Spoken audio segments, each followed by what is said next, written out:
Greetings, all.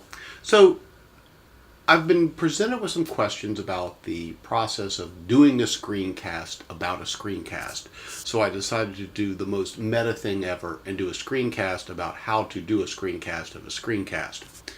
I think the point that people should be at is that they have trained someone, they've sent it back, and now they're thinking about, well, how do I present it? Now, it'll be up. What I've done is I've searched by the specific person. Hannah, this is the feedback that I gave her when I initially trained her as well. So this is literally my feedback as well. So I think it works as a good example. What I would tell people to do is I generally, when I've been doing the feedback for feedback, is that I listen to it. I look for, using the rubric and thinking about kind of like the criteria, I will stop periodic and say, okay, well, this didn't seem to work, this seemed to work, and I'll work it from there. I think the overall time frame for this is, and it's a good example right here, we're looking at about 3 minutes and 48 seconds. So that's probably, about right. Generally, so the process would be, so you get to this point, you would open up the document or open up the screencast itself. Once you have it, and again, so the whole point is basically you just have a window.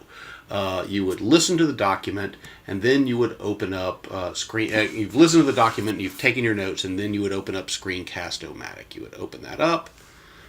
It presents your window. You open the free recorder. You may, just for clarity's sake or something like that, you would decide that, I think I want to do a slightly smaller window. Maybe all I'm doing is looking at the specific screen in this case itself as opposed to the entire screen as well. That might be beneficial as well. You hit record, it starts. Now in this case, I think it's important to kind of maybe listen to some of this feedback. Hi Anna, this is Edward with feedback on your screencast. So one of the things that I thought about when I was listening to your screencast was the idea where you were saying, well, okay, I butted up right up to 15 minutes with this.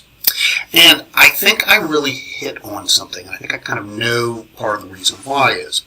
So you ended up talking about three things: the prompt fulfillment, punctuation, and spelling right here. But you spent the majority of your time talking about the prompt fulfillment. And I think that was the most important thing to be given feedback on. So what I think ended up, and I think it ended up ending right about at the, say, like 8-minute mark when you were done with that at that time. And then you spent the rest of the time working with these two things right here. So my thinking was that you ended up being kind of hamstrung by this need to have three things that you gave feedback.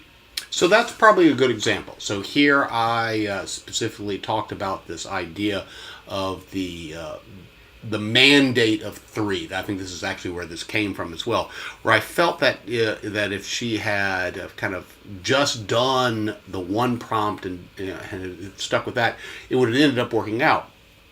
So I think that's all you can do. I think you can utilize the playback to the writer or tutor in this case, and be able to say, oh, well, this is what I heard. I don't think you need to do a ton of it. I think doing probably just a little bit will probably be sufficient as well. So then once you then are happy with the final product, you then close it up, do the same process. You end up uploading the screencast, label it, and send it back that way. Pretty straightforward. I don't think it's overly complicated. All right, I hope this was helpful.